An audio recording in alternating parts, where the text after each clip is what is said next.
अगर दाम्पत्य जीवन अच्छा नहीं है, किसी कारण मनमुटाव हो रहा है, अब शादी हो गई, लड़का कहीं रह रहा है, लड़की कहीं रह रही है, शादी होने से भी कोई उसका दाम्पत्य जीवन का सुख और अनुभूति नहीं होती। तो जहां सुमति तहां संपत्ति नाना। इस मंत्र का जाप कीजिए, सुख समृद्धि आपके घर में आएगा। ग्रहों की आयु होती है, किस ग्रह का असर किस एज तक आप पर रहता है वो हम बता रहे हैं। इसके पहले हमने मतलब कि शनि राहु केतु के बारे में पंडित विद्याचल लाल देव जी ने बताया है। आज बात करेंगे शुक्र ग्रह और बृहस्पति ग्रह। बाबा आपका एक बार फिर से स्वागत है हमारे चैनल पे। धन्यवाद। बाबा, पिछले बार हम लोगों ने शनि राहु केतु के बारे में चर्चा की थी, उनके शुभ अशुभ फल के बारे में जाने थे, उनके उम्र के बारे में। आज हम लोग बृहस्पति और शुक्र ग्रह के बारे में जानेंगे। क्या देखिए जीवन पे असर रहता है उसका? अगर दाम्पत्य जीवन में कटुता रहती है तो क्या इनके कारण कुछ होता है? देखिए, अब बहुत महत्वपूर्ण ये विषय है। जीवन में दाम्पत्य जीवन का विचार करना बहुत जरूरी है और उसमें शुक्र और बृहस्पति दोनों का महत्वपूर्ण स्थान है। दोनों के विषय में जानना भी बहुत जरूरी है। और पुरुष के दाम्पत्य जीवन को जानने के लिए शुक्र का विचार उसके कुंडली में करना चाहिए या उसके हस्तरेखा पर विचार करना चाहिए। और किसी स्त्री जातक के दाम्पत्य जीवन को जानने के लिए उसके कुंडली में या उसके हाथ पर बृहस्पति ग्रह पर विचार करना चाहिए। ज्यादा माने उसको से ही पता चलेगा कि उसका दाम्पत्य जीवन कितना सुखमय या सुखद होगा। बृहस्पति की आयु ऐसे 30 वर्ष तक मानी जाती है और शुक्र का आयु 20 साल तक ही माना जाता है, किसी पुरुष महिला पे? किसी भी पुरुष महिला पर। अच्छा। ये बात आप जान लीजिए। तो किसी भी जातक के कुंडली में अगर शुक्र बहुत अच्छे स्थान में है, शुक्र चतुर्थ स्थान में है, शुक्र सप्तम स्थान में है, माने जहां भी वो कारक घर में है, शुक्र छठे घर और 12वें घर में भी बहुत कारक होता है। इसलिए होता है कि ये घर व्यय का घर होता है और शुक्र व्यय का कारक ग्रह है। तो शुक्र का विचार करते समय अगर शुक्र अपने घर का, अपने राशि का या अपनी उच्च राशि का इन घरों में स्थित है तो आप स्पष्ट जान लीजिए कि उस जातक का दाम्पत्य जीवन, मैरिज लाइफ बहुत ही संतोषप्रद रहेगा। उसकी पत्नी बहुत अनुकूल होगी, उसका सेक्सुअल लाइफ, उसका सौहार्दपूर्ण बीतेगा और उसके जीवन में किसी चीज का अभाव नहीं रहेगा। और बहुत कम उम्र से ही उसका दाम्पत्य जीवन आरंभ कर जाएगा। जैसे आप देखते होंगे कि गांव गिरान में या जहां पर शिक्षा की कमी है, बहुत कम उम्र में ही विवाह कर दिया जाता है। विवाह तो हो गया लेकिन दाम्पत्य जीवन बहुत सुखद नहीं बीतता, ये आप मार्क करिएगा, क्योंकि उसका शुक्र अच्छा नहीं होता। शुक्र जब अच्छा रहेगा और शादी हो गई, लड़का कहीं रह रहा है, लड़की कहीं रह रही है, शादी होने से भी कोई उसका दाम्पत्य जीवन का सुख और अनुभूति नहीं होती। उसी तरह से किसी लड़की की कुंडली में अगर बृहस्पति अच्छा नहीं है तो उसका भी दाम्पत्य जीवन अच्छा नहीं होता। और बृहस्पति यदि अच्छा नहीं है, बृहस्पति पर छायात्मक ग्रहों की दृष्टि है या बृहस्पति पाप प्रभाव में है, अकारक अवस्था में है, तो ये आप जान लीजिए कि उसकी 30 साल की उम्र तक उस लड़की का दाम्पत्य जीवन बहुत कटुता पूर्ण रहेगा। पति रहते हुए पति का कोई उसको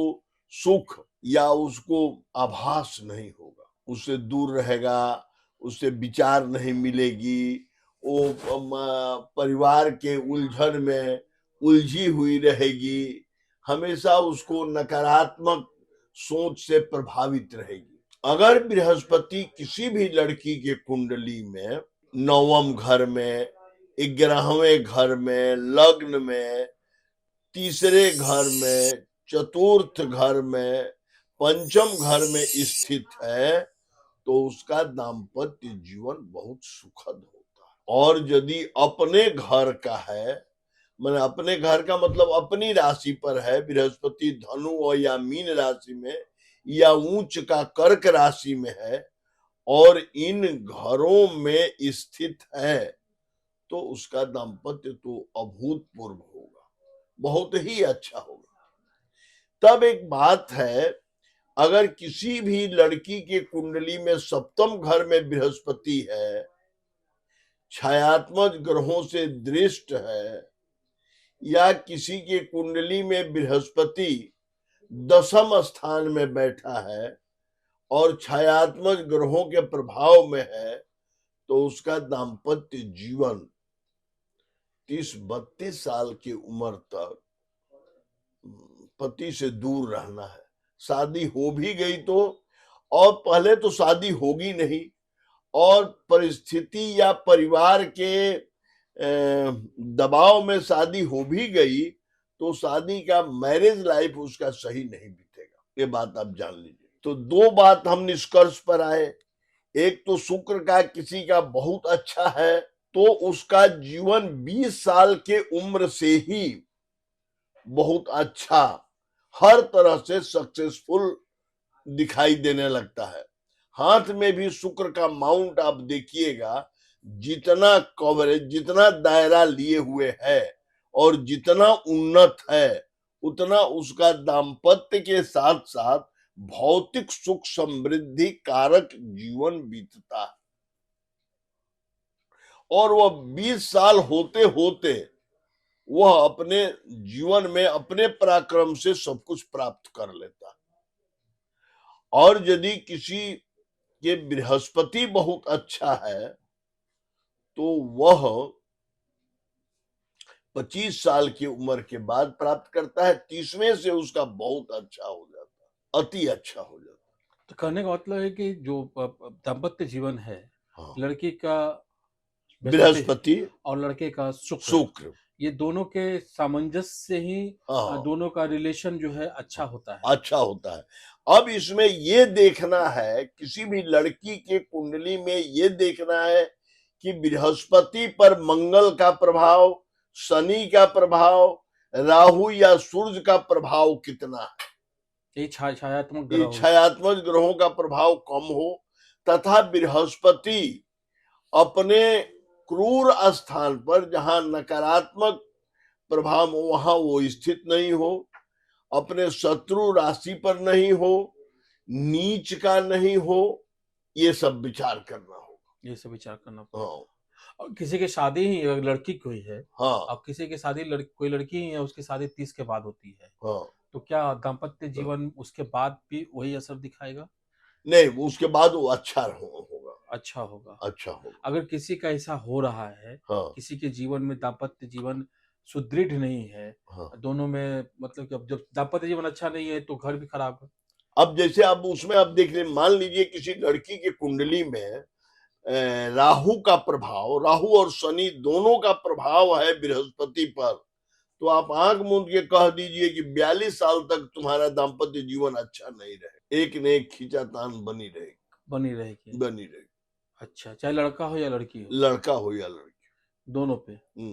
तो इससे निपटने का उपाय क्या है? हाँ, इससे निपटने का उपाय है, पहला तो है कि ऐसे लड़की को पहले कोई ज्योतिर्विद से मिल करके उसमें दाम्पत्य का कारक ग्रह कौन है, माने 7वां घर का लॉर्ड कौन है, उसको देखना है और उसको ठीक करना है। और इसके साथ साथ अगर बृहस्पति मजबूत घर का मालिक हो करके और मतलब कि क्रूर ग्रहों के प्रभाव में आ गया है, तो पीला पुखराज उसको दीजिए अच्छा, है ना, पीला पोखराज दीजिए। और उसमें ये देख लीजिए कि पीला पोखराज पहना जाता है जनरली सामान्य तौर पर तर्जनी अंगुली में, क्योंकि तर्जनी अंगुली के ही नीचे बृहस्पति का स्थान होता है। लेकिन किसी किसी केस में हमने सूर्य के स्थान पर रिंग फिंगर में भी बृहस्पति को देख करके, क्योंकि वो बृहस्पति मंगल से अगर प्रभावित हो रहा है, उस मंगल से उस पर कुप्रभाव है, तो वैसी स्थिति में पीला पुखराज जो है वो अनामिका अंगुली में रिंग फिंगर में पहनना चाहिए। दूसरा, बृहस्पति का दान करना चाहिए, गुरु की पूजा करनी चाहिए, दान करनी चाहिए, गुरु का जप करवाना चाहिए। और इसके साथ साथ भगवान विष्णु का शादी से पहले विवाह, भगवान विष्णु से विवाह करके तब विवाह करनी चाहिए। अच्छा, जिसको हम लोग कहते हैं नारायण विवाह। अच्छा, हाँ, वो करके और तब शादी करनी चाहिए। जिस पर मंगल का असर है। मंगल और बृहस्पति, मंगल से बृहस्पति को प्रभावित है। और मंगल से अगर शुक्र प्रभावित हो तो? मंगल से शुक्र हो तो उस स्थिति में हीरा पहनाना है, लड़के को हीरा देना है। और इसके साथ साथ मंगल का, उसमें शुक्र का नहीं, मंगल का दान होना चाहिए, मंगल का जप पूजा होना चाहिए, है ना। और उसमें घट विवाह करके तब विवाह करना चाहिए। घट विवाह, मतलब इधर नारायण विवाह उधर घट विवाह। घट विवाह ये जरूरी है। जरूरी, उसके बाद दान जरूरी है। जरूरी है। अच्छा, ये जीवन के जब दाम्पत्य जीवन ही अच्छा नहीं है तो धन संपत्ति कहाँ से कमाएगा? कहाँ से कमाएगा? कमाएगा घर में जब जहाँ सुमति तहाँ संपत्ति नाना। हाँ हाँ। अब जहाँ पर इतने कलह विद्वेष बिगड़ेगा, वहां संपत्ति आने की बात कहाँ उठती है? हाँ वहां तो दिन रात हाय हाय रुहा रुहट की स्थिति रहेगी। हाँ, तो उसको सुमति बने कैसे? हाँ, उसके लिए तो मैंने बताया ना। वो तो मान लिया कि लड़का अपने घर में, लड़की अपने घर में, हाँ ऐसा केस है मेरे नजर में। हाँ कि है। तो उस स्थिति में क्या करें? उस स्थिति में तो कुछ लड़की मान लीजिए कि चाहती है कि लड़का हमारे संपर्क में हो जाए, तो उसको कुंडली दिखा करके और उसको रत्न धारण करने का जो व्यवस्था है मैंने बताया कि सप्तमेश को ठीक करने के लिए, और ये करके, और इसके बाद उसमें वन दुर्गा का जप भी बहुत कारक होता है। वन दुर्गा का जप। वन दुर्गा का जप। अच्छा, अब मान लिया है कि लड़की नहीं चाहती है, तब तो लड़की नहीं चाहती है, ये देखना होगा कि क्यों नहीं चाहती है, कौन से ग्रह उस पर इस तरह से सवार है जो नहीं उसके मन में भाव आने दे रहा है। तो वो बिना उसको ठीक करना होगा। हाँ। चलिए, तो ये मतलब बाबा, और धन संपत्ति जहाँ क्या बोले, बहुत अच्छा दोहा बोले आप, जहाँ सुमति जहाँ सुमति तहाँ संपत्ति नाना, जहाँ कुमति तहाँ विपत्ति निधाना। हाँ, और एक मैं ये भी बात बताता हूँ कि अगर जहाँ पर अशांति है वहां पर इस मंत्र का रोज पाठ किया जाए 1 घंटा, जहाँ सुमति तहाँ संपत्ति नाना, जहाँ सुमति तहाँ संपत्ति नाना, जहाँ सुमति तहाँ, भगवान किसी भी अपने इष्ट देव के भगवान जिसकी आप पूजा करते हैं उनके सामने दीपक जला के अग्नि जरूर साक्षी के रूप में रखना है, और इस मंत्र का जप किया जाए तो बहुत जल्दी समस्याएं सुधर जाती है। बाबा, आपने काफी महत्वपूर्ण जानकारी हमें दी, उसके लिए आपका बहुत बहुत आभार, बहुत बहुत धन्यवाद। किसी कारण मन मुटाव हो रहा है तो इसमें किसी को न छोटा दिखाना है न बड़ा बनना है, सामंजस्य बनाना है न, क्योंकि आप एक दूसरे के पूरक है। आपके बिना मतलब कि अगर बैलगाड़ी का एक चक्का अगर रुक जाए, जाम हो जाए, तो अगर और उस पर कोई एक इकलौता उस पर मतलब उसको घुमाने की कोशिश करे तो वो नचता रहेगा, वो आगे नहीं बढ़ेगा, वहीं पे नचता रहेगा। आपको लगा है कि हम आगे बढ़ा रहे हैं, तो सामंजस्य बैठा रहना बहुत जरूरी है। और बाकी तो आपको बता ही दिए बाबा। उम्मीद है आपको ये वीडियो अच्छा लगा होगा। अच्छा लगा हो तो लाइक कीजिए, शेयर कीजिए, सब्सक्राइब कीजिए हमारे चैनल को। हम फिर मिलेंगे किसी और नए अपने के साथ। नमस्कार, जय भारत, जय बिहार, जय हिंद।